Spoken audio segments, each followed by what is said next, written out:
नमस्कार विद्यार्थी मित्रांनो, मी डॉक्टर तम्माला आपल्याला बिझनेस इकॉनॉमिक्स या विषयासाठी आहे. तर मागील लेक्चरमध्ये आपण या ठिकाणी प्रोडक्शन फंक्शन बघितलं आहे, त्यानंतर कन्सेप्ट ऑफ प्रोडक्शन फंक्शन बघितलं आहे, त्यानंतर लॉ ऑफ रिटर्न हा थोडासा बघितलेला आहे. आता लॉ ऑफ रिटर्न याच्यामध्ये आपण law of increasing returns, law of return मध्ये या ठिकाणी 3 भाग पडतात किंवा 3 प्रकार आहेत. ते 3 प्रकारामध्ये पहिला प्रकार आहे लॉ ऑफ इन्क्रीजिंग रिटर्न्स. मग या ठिकाणी त्याला वृद्धी उत्पत्ती नियम असं म्हटलेलं आहे. या ठिकाणी हा नियम सांगतोय इतर परिस्थिती तशीच असल्यास उत्पादनाच्या काही साधनांचा पुरवठा कायम ठेवून काही साधनांचा पुरवठ्यात वाढ केली असता काही मर्यादेपर्यंत सीमांत उत्पादकता वाढते. या प्रवृत्तीला वृद्धी उत्पत्ती नियम असे म्हटलेले आहे. बघा रे, इतर परिस्थिती कायम असल्यास म्हणजे याला या ठिकाणी गृहीते आहेत असं आपल्याला म्हणता येतं, किंवा काही परिस्थिती आहे ती परिस्थिती या ठिकाणी कायम ठेवून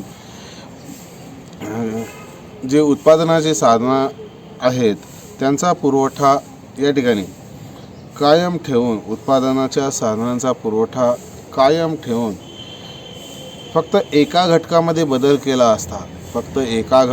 या ठिकाणी बदल केला असता तर तुमच्या सीमांत उत्पादकतेमध्ये या ठिकाणी वाढ होत असते. आणि सीमांत उत्पादकतेमध्ये वाढ होत असते हे यालाच वृद्धी उत्पत्ती नियम असं म्हटलेलं आहे. डॉक्टर मार्शल यांच्या मते श्रम व भांडवल यांच्या मात्रेत वाढ केल्यामुळे, डॉक्टर मार्शल यांनी थोडंसं स्पष्टीकरण या ठिकाणी दिलेलं आहे, क्लेरिफिकेशन दिलेलं आहे. त्यामध्ये असंच म्हटलेलं आहे, श्रम आणि भांडवलाच्या मात्रांमध्ये वाढ केल्यामुळे उद्योगाच्या संघटनांमध्ये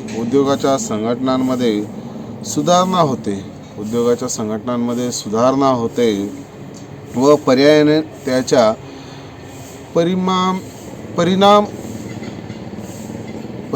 त्याचा श्रम व भांडवलाच्या कार्यक्षमतेत वाढ होण्यावर होत असतो. म्हणजे या ठिकाणी श्रम व भांडवलाच्या मात्रात वाढ केल्यामुळे उद्योग संघटनांमध्ये सुधारणा होते आणि उद्योग संघटनांमध्ये सुधारणा झाल्यामुळं या ठिकाणी तुमच्या जी उत्पादकता आहे श्रम आणि भांडवलांची किंवा कार्यक्षमता आहे त्याच्यामध्ये वाढ होत असते असं आपल्याला म्हणता येईल. फॉर एक्झाम्पल, एखादा कारखाना आहे, एखाद्या कारखान्यामध्ये अगोदर 50 लोक काम करत होते, त्यावेळेस समजा 5,000 नगांचं उत्पादन होतं. आता समजा या ठिकाणी श्रम आणि भांडवलाच्या मात्रा वाढल्या आहेत. मी श्रम काय करतोय, श्रमिक वाढवतोय. अगोदर 50 होते, आता 100 कर्मचारी या ठिकाणी मी कामाला लावलेत. आणि त्यावेळेस या ठिकाणी 100 कर्मचारी कामाला लावल्याच्या नंतर आणि भांडवलाच्या मात्रांमध्ये देखील वाढ करतोय मी.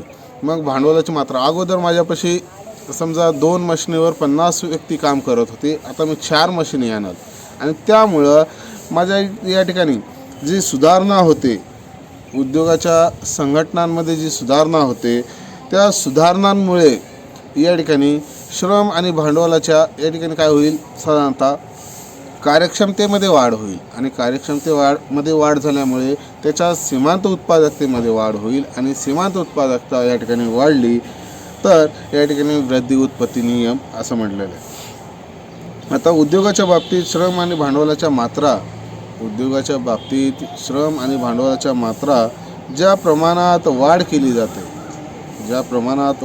जाते त्यापेक्षा जास्त प्रमाणात उत्पादनात जर वाढ झाली, फॉर एक्झाम्पल आपण बघतोय, आता इथं काय सांगितलं, उद्योगाच्या बाबतीत समजा मी श्रम आणि भांडवलाच्या या ठिकाणी मात्रा वाढवतोय, म्हणजे त्यांच्यामध्ये वाढ करतोय, तर त्यावेळेस त्या मात्रेच्या तुलनेमध्ये तुमच्या उत्पादनामध्ये जास्तीची भर पडत असेल. समजा पहिला 1 श्रमिक कामाला लावला होता, त्यांना 10 नग दिवसाचे या ठिकाणी उत्पादन करत होता. आता मी 2 या ठिकाणी श्रमिक लावलेत, तर तो काय करेल, दुसरा श्रमिक या ठिकाणी 12 नगांची भर पाडेल, तिसरा लावला तर 14 नगांची भर पाडेल असं आपल्याला म्हणता येतं. म्हणजे तुमच्या सीमांत उत्पादकतेमध्ये या ठिकाणी वाढ होत असते असे देखील म्हणता येतं. तुम्हाला एक कोष्टक दिसतोय, श्रम आणि भांडवलाच्या मात्रा, पहिली मात्रा, दुसरी मात्रा, तिसरी मात्रा आणि चौथी मात्रा. एकूण उत्पादन पहिलं 100 नग, पुन्हा 220 नग, पुन्हा 370 नग आणि पुन्हा 560 नग इतक्या मोटारीचं उत्पादन होतं. तर त्याची सीमांत उत्पादकता काढली तर पहिल्यापासून सीमांत उत्पादकता 100 मोटारी निघेल, दुसऱ्यापासून 120 मोटारी निघतील, तिसऱ्यापासून 150 मोटारी निघतील, तर चौथ्यापासून 190 मोटारी इतकं उत्पादन निघतं असं आपल्याला म्हणता येतं. या ठिकाणी आपण याचीच आकृती बघतोय. ती आकृती या अक्षावर या ठिकाणी प्रत्येक मात्रांपासून होणारे मोटारीचे उत्पादन दिले. म्हणजे प्रत्येक मात्रेपासून तुम्ही वाढवता जसजशी मात्रा तेव्हापासून या ठिकाणी मोटारीचं उत्पादन दिलेलं आहे. आणि अक्षावर या ठिकाणी श्रम आणि भांडवलाच्या समान मात्रा दिलेल्या आहेत. पहिली मात्रा, दुसरी मात्रा, तिसरी मात्रा आणि चौथी मात्रा. तर इकडे 100, 120, 150 आणि 190 या पद्धतीनं दिलेलं आहे. मग ब, क, ग, घ हे या ठिकाणी मात्रा आहेत. मग आता पहिली जी मात्रा आहे याची उत्पादकता किती आहे? 100 मोटारी आणि त्याची सीमांत उत्पादकताही तीच राहील कारण ती शेवटची आहे. त्यानंतर दुसऱ्या मात्रेमध्ये वाढ केली असता या ठिकाणी किती मोटारीमध्ये भर पडतो?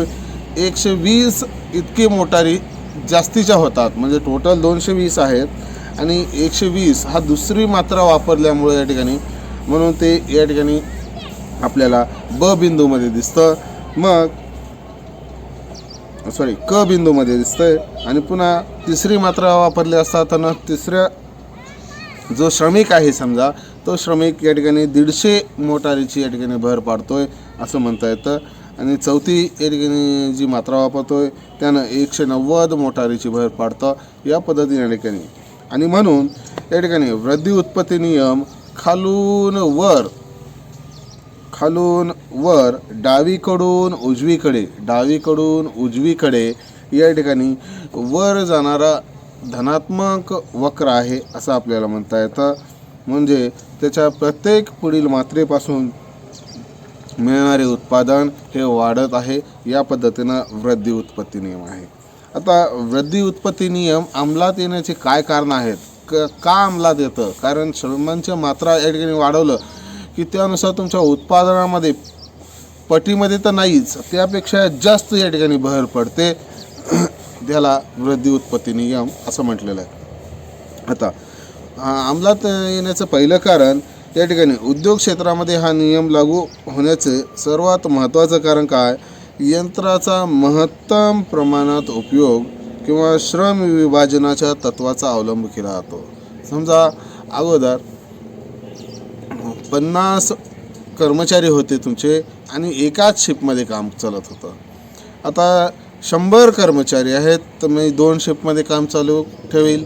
म्हणजे 8-8 तासाची एक शिफ्ट त्या पद्धतीने या ठिकाणी काम करेल. समजा 150 कर्मचारी ठेवले तर मी 3 शिफ्टमध्ये काम ठेवेल. आणि त्यामुळं जे काही माझं यंत्रसामग्री आहे ती यंत्रसामग्रीचा मी पुरेपूर या ठिकाणी उपयोग घेतोय असं आपल्याला म्हणता येतो किंवा महत्तम उपयोग या ठिकाणी मी करतोय. आणि त्यामुळं माझ्या उत्पादनामध्ये या ठिकाणी वाढ होत असते असं म्हणतोय. त्यानंतर मोठ्या प्रमाणावर या ठिकाणी जर उत्पादन घ्यायला चालू केलं, तुम्ही त्या प्रमाणानुसार श्रम आणि भांडवलाच्या मात्रा वापरताय, त्यानुसार या ठिकाणी मोठ्या प्रमाणावर या ठिकाणी उत्पादन जर घ्यायला चालू केलं तर या ठिकाणी तुमच्या काही जे छोट्या आहेत त्या बचती या ठिकाणी निर्माण होतात आणि त्यामुळं या ठिकाणी तुमचं उत्पादनामध्ये वाढ होत असते. म्हणजे बचत निर्माण होत असते. समजा जे आपण फिक्स्ड कॉस्ट म्हणतोय, फिक्स्ड कॉस्ट यंत्र चालू करण्यासाठी समजा आपल्याला 1 लिटर डिझेल लागत असेल तर या ठिकाणी मी मोठ्या प्रमाणावर एकदा यंत्र चालू केलं की दुसऱ्याच दिवशी बंद करेल या पद्धतीनं. म्हणजे मी पहिल्यांदा समजा 4 तास उत्पादन करत होतो आणि त्यानंतर यंत्र बंद करून टाकत होतो, तर आता मी काय करतो, 8 तास काम करून घेतो आहे यंत्राकडून किंवा 12 तास काम करून घेतो आहे. त्यावेळेस मला परत चालू करायची गरज नाही. एकदा चालू केलं की मी 12 तास या ठिकाणी यंत्र चालूच ठेवेल आणि या पद्धतीने या ठिकाणी उत्पादन घेईल. म्हणजे जे बचत आहे ती बचत या ठिकाणी निर्माण होत असते असं आपल्याला म्हणता येतं. त्यानंतर उत्पादनाच्या अविभाज्य जे घटक आहेत उत्पादनाचे, ते घटकाचा पुरेपूर उपयोग या ठिकाणी तुम्हाला घेता येत असतो असं देखील म्हणता येतं. या पद्धतीनं ही वृद्धी उत्पत्ती नियम अंमलात येण्याची कारणे आहेत. ठीक आहे. त्याच्यानंतर दुसरा जो प्रकार आहे स्थिर उत्पत्ती नियम. स्थिर उत्पत्ती नियम, आता स्थिर उत्पत्ती नियम कशा पद्धतीने एकदा स्पष्टपणे ऐकून घ्यायचं आहे. इतर परिस्थिती तशीच असल्यास, म्हणजे तिकडेही तशीच होती आणि इथंही तशीच आहे, इतर परिस्थिती तशीच असल्यास भूमी व संघटन ही साधने स्थिर ठेवून श्रम भांडवलाच्या मात्रांमध्ये वाढ केल्यामुळे या ठिकाणी उत्पादनामध्ये अनुपातित वाढ होते व सीमांत मात्रेपासून होणारे उत्पादन हे स्थिर राहते. सीमांत मात्रेपासून जे उत्पादन मिळतं ते स्थिर राहतं. याला स्थिर उत्पत्ती नियम असं म्हटलेलं आहे. आता समजा इतर परिस्थिती जशीच आहे, इतर परिस्थिती तशीच ठेवल्याच्या नंतर या ठिकाणी तुम्ही भूमी आणि संघटन हे घटक स्थिर ठेवताय, कारण भूमीचा पुरवठा हा मर्यादित आहे, त्यासोबत संघटक हा एकटाच असतो किंवा संघटकच या ठिकाणी एकत्रित ज्या गोष्टी आणतोय उत्पादनाचे आणि मग उत्पादन करतोय, त्यामुळं त्या ठिकाणी तो स्थिरच आहे असं आपण गृहीत धरू. आणि त्यामुळं या ठिकाणी साधारणतः श्रम आणि भांडवलाच्या तुम्ही मात्रांमध्ये वाढ करताय, त्या वाढी केल्यामुळे उत्पादनामध्ये अनुपातित या ठिकाणी वाढ होते, म्हणजे त्याच्या पटीमध्येच वाढ होते. तुम्ही 1 कर्मचारी लावलाय तेव्हा 10 नगाचं उत्पादन केलं, दुसरा कर्मचारी लावला 20 नग होतील, तिसरा कर्मचारी लावलं 30 नग होतील. म्हणजे प्रत्येक कर्मचारी या ठिकाणी 10च नग या ठिकाणी उत्पादन करतोय किंवा प्रत्येक श्रमिक या ठिकाणी 10च नगांची उत्पादनामध्ये भर पाडतो आणि त्यामुळे तुमच्या सीमांत उत्पादकतेमध्ये स्थिर वाढ होत असते. कुठलीच वाढ होत नाही, ते स्थिर राहत असतं असं आपल्याला म्हणता येतं. एक आपल्याला कोष्टक दिसतं, श्रम आणि भांडवलाची समान मात्रा, पहिली मात्रा, दुसरी मात्रा, तिसरी मात्रा आणि चौथी मात्रा, एकूण उत्पादन पहिलं 100 नग, पुन्हा दुसरं 200 नग, 300 नग, 400 नग हे मोटारीचं उत्पादन होतं. आणि सीमांत उत्पादकता 100 मोटारी, 100 मोटारी, 100 मोटारी आणि 100 मोटारी इतकंच या ठिकाणी दिसतंय. म्हणजे पहिली या ठिकाणी मात्रा वापरली असता तुमचं उत्पादन किती होतं, एकूण 100, त्याची सीमांत उत्पादकता किती राहील, 100.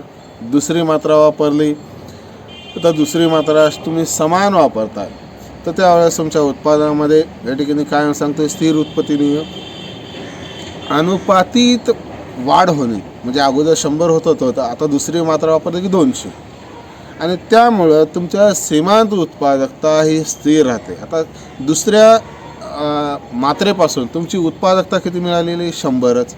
म्हणजे या ठिकाणी वाढ झालेली नाही आहे आणि म्हणून या ठिकाणी स्थिर उत्पत्ती नियम असं म्हटलं जातं. स्थिर उत्पत्ती नियम, आता या स्थिर उत्पत्ती नियम क्वचितच अनुभवास येतो असं देखील म्हणता येतं, कारण स्थिर उत्पत्ती नियम या ठिकाणी सहसा आपल्याला अनुभवास येत नाही.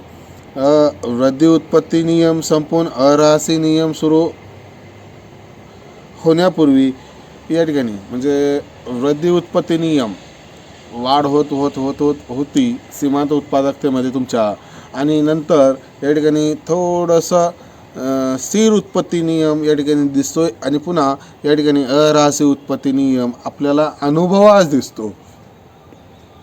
ठीक आहे. म्हणजे एका लेवलपर्यंत तुमच्या उत्पादकतेमध्ये वाढ होते, तिथं कॉन्स्टंट राहतं आणि त्यानंतर अऱ्हासी उत्पत्ती नियम या ठिकाणी दिसतोय. स्थिर उत्पत्ती नियम काही कालावधीपुरताच या ठिकाणी आपल्याला दिसतोय आणि ती स्थिर उत्पत्ती नियमाची आकृती ह्या पद्धतीनं आहे. या अक्षावर उत्पादन दिलंय, तर अक्षावर या ठिकाणी श्रम आणि भांडवलाच्या मात्रा दिल्या. पहिली, दुसरी, तिसरी आणि चौथी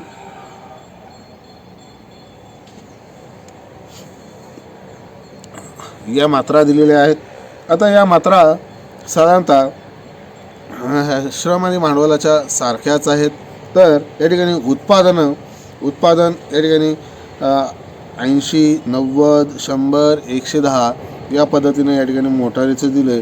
पण कॉन्स्टंट आपल्याला दिसतं ड म्हणजे स्थिर उत्पत्ती नियम ड हा तुम्हाला दिसतोय. तो या ठिकाणी 100 मोटारीचंच उत्पादन करतं आणि ते कॉन्स्टंट आहे, क्षितिज समांतर आहे असं आपल्याला दिसतोय. ठीक आहे, या पद्धतीने हे आहे. त्यानंतर अऱ्हासी उत्पत्ती नियम या ठिकाणी आपल्याला बघायचं आहे. आता अऱ्हासी उत्पत्ती नियम त्याला घटत्या उत्पादनाचा सिद्धांत असं देखील म्हणलं तर घटत्या उत्पादनाचा सिद्धांत. मग विशेषतः शेतीबाबत असा अनुभव येतो की उत्पादन वाढविण्यासाठी शेतीमध्ये आपल्याला असा अनुभव असतो की उत्पादन वाढवण्यासाठी जे प्रयत्न करण्यात येतात त्या प्रयत्नांच्या प्रमाणात उत्पादन वाढत नाही. म्हणजे तुम्ही शेतीमध्ये उत्पादन घ्यायचं आहे, तर उत्पादन घेत असताना तुम्ही जेवढे प्रयत्न करतात त्या प्रयत्नाच्या तुलनेमध्ये तुमच्या उत्पादनामध्ये वाढ होत नाही असं आपल्याला म्हणता येतं. आणि म्हणून उत्पादन वाढीसाठी करण्यात येणारे प्रयत्न व उत्पादनात होणारी वाढ या जी विसंगती आढळते त्याचे उत्तर शोधण्यासाठी या ठिकाणी अऱ्हासी उत्पत्ती नियमाचा प्रयत्न करतो. म्हणजे अऱ्हासी उत्पत्ती नियम काय करतोय, हे कशामुळे होत असेल, या ठिकाणी तुमचे प्रयत्न या ठिकाणी जास्तीचे आहेत आणि त्या प्रयत्नांच्या तुलनेमध्ये या ठिकाणी उत्पादनामध्ये काहीच तितकीशी भर पडत नाही आहे. हे याचं उत्तर शोधण्याचा अऱ्हासी उत्पत्ती नियमाने या ठिकाणी प्रयत्न केलेला आहे. आता अऱ्हासी उत्पत्ती नियम या ठिकाणी 2 लागवडी लक्षात ठेवायच्या. शेती क्षेत्रामध्येच या ठिकाणी हा एक्झाम्पल दिलेला आहे आपल्याला. आता एक आहे विस्तृत लागवड आणि दुसरी आहे सखोल लागवड. सखोल लागवडीत अऱ्हासी उत्पत्ती नियम आणि विस्तृत लागवडीत अऱ्हासी उत्पत्ती नियम या पद्धतीने. आपण पहिल्यांदा विस्तृत लागवडीत अऱ्हासी उत्पत्ती नियम बघू. मग विस्तृत लागवडीमध्ये कशा पद्धतीनं आहे, काही पॉईंट या ठिकाणी नोट करून घ्यायचं किंवा लक्षात ठेवायचं आहे. विशिष्ट परिस्थितीत समान क्षेत्रफळाचं म्हणजे क्षेत्रफळ हे तुमचं समान 2 एकर तर 2 एकर, 3 एकर तर 3 एकर, 4 एकर तर 4 एकर या पद्धतीने. परंतु सुपीकतेच्या दृष्टीने भिन्न असणाऱ्या जमिनीच्या तुकड्यावर या ठिकाणी समजा मी 2 एकर एक सुपीक जमीन घेतलेली आहे, 2 एकर मध्यम सुपीक आहे आणि 2 एकर कमी सुपीक आहे. ठीक आहे, या पद्धतीनं. मग या ठिकाणी क्षेत्रफळाने समान पण गुण भिन्नता असणाऱ्या या ठिकाणी जमिनीच्या तुकड्यावर श्रम भांडवलाच्या ज्या मात्रा आहेत त्या समान लावून लागवड केल्यास सुपीक तुकड्यामध्ये जास्त उत्पादन तर कमी सुपीक उत्पादनामध्ये कमी उत्पादन किंवा निकृष्ट जी जमीन आहे त्या ठिकाणी कमी उत्पादन, याप्रमाणे या ठिकाणी उत्पादनामध्ये तुम्हाला फरक दिसतो. या प्रकारे या ठिकाणी विस्तृत लागवडीत अऱ्हासी उत्पत्ती नियम या ठिकाणी दिसून येतोय. म्हणजे जास्त सुपीक असेल जास्त उत्पादन होतं, कमी सुपीक असेल कमी उत्पादन होतं, म्हणजे अऱ्हासी उत्पत्ती नियम या ठिकाणी दिसून येतोय. ठीक आहे, हे कशामुळं होतं तर भूमीच्या गुणभिन्नतेमुळे होतं. भिन्नता आहे, त्यामुळे या ठिकाणी दिसून येतं. हे याचं पहिलं प्रमुख कारण आहे. एक एक्झाम्पल बघतोय, भूमीचे तुकडे ब्रॅकेटमध्ये लिहिलेलं दिसतोय या ठिकाणी. सारख्या क्षेत्रफळाचे पण सुपीकतेत भिन्न असलेले, सारख्या क्षेत्रफळाचे समजा 2 एकर आहे, 3 एकर आहे, पण सुपीकतेत भिन्न. क ख ग, आता ही जमीन आहे, क जमीन, ख जमीन आणि ग. क जमीन ही सुपीकतेच्या दृष्टीने उत्कृष्ट आहे असं समजा.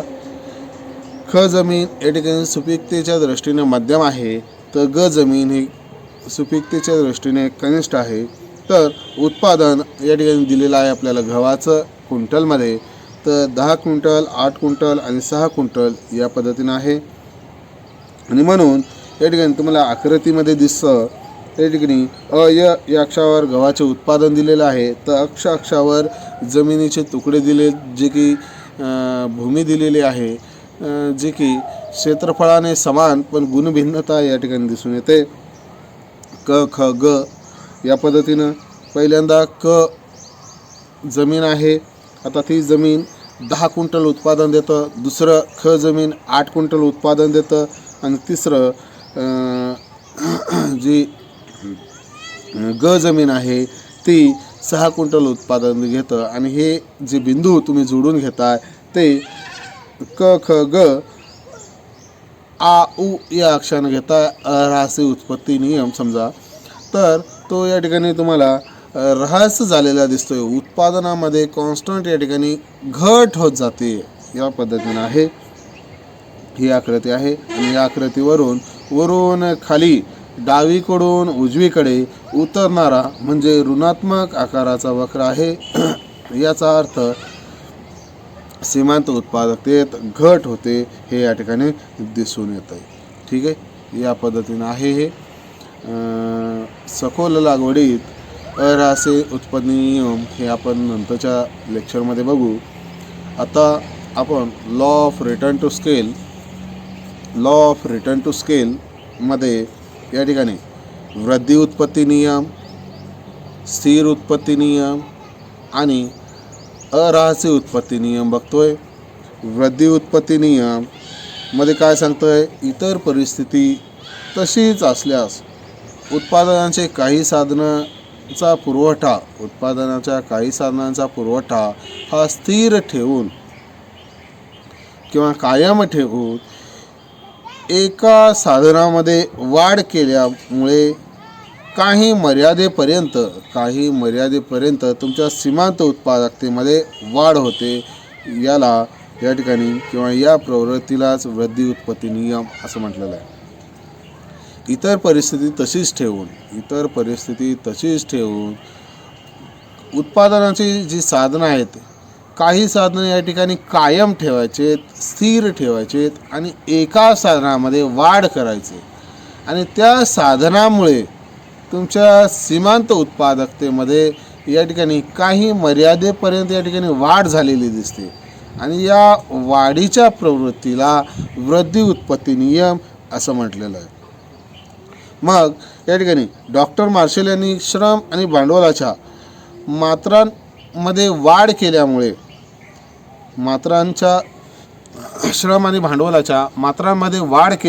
तुमच्या उत्पादनामध्ये श्रम आणि भांडवलाची कार्यक्षमता वाढते आणि त्यामुळं तुमच्या उत्पादकतेमध्ये या ठिकाणी भर पडत असतं, असं या ठिकाणी सांगण्यात आलेलं आहे. हे बघितलं होतं. त्यानंतर स्थिर उत्पत्ती नियम, इतर परिस्थिती तशीच असल्यास भूमी व संघटक हे साधने स्थिर ठेवून श्रम आणि भांडवलाच्या मात्रांमध्ये वाढ केल्यामुळे तुमच्या उत्पादनामध्ये अनुपातित वाढ होते. तुम्ही इकडं 1% वाढ केलं, तिकडं उत्पादनामध्ये देखील 1% वाढ होईल, या पद्धतीनं या ठिकाणी. आणि त्यामुळं तुमच्या सीमांत उत्पादकता ही स्थिर राहते, असं आपल्याला म्हणतात. तर अरहस्य उत्पत्ती नियम काय सांगतोय? अरहस्य उत्पत्ती नियम सांगतोय, हा नियम साधारणतः शेती क्षेत्रामध्ये अनुभवास मिळतो किंवा शेती क्षेत्रामध्ये आपण जेवढे प्रयत्न करतोय त्या प्रयत्नांच्या तुलनेमध्ये तुमच्या उत्पादनामध्ये वाढ होत नाही. या ठिकाणी ती विसंगती दिसते. या पद्धतीनं हे आहे. म्हणजे तुम्ही शेती क्षेत्रामध्ये या ठिकाणी वाढ करताय, शेती क्षेत्रामध्ये तुम्ही जे उत्पादन जास्तीचं व्हावं या उद्देशानं तुम्ही काय करता, प्रयत्न जास्तीचे करताय, पण त्या प्रयत्नांच्या तुलनेमध्ये या ठिकाणी तुमचे उत्पादनामध्ये तितकीशी भर पडत नाही आणि या विसंगतीलाच या ठिकाणी अराहसी उत्पत्ती नियम असं म्हटलेलं आहे. आता विसरत लागवडीत अराहसी उत्पत्ती नियम आपण बघितला. विसरत लागवडीत म्हणजे विशिष्ट परिस्थितीत समान क्षेत्रफळाच्या पण गुणभिन्नता असलेल्या भूमीमध्ये या ठिकाणी समान श्रम भांडवलाच्या या ठिकाणी मात्रा लावून, श्रम भांडवलाच्या समान मात्रा लावून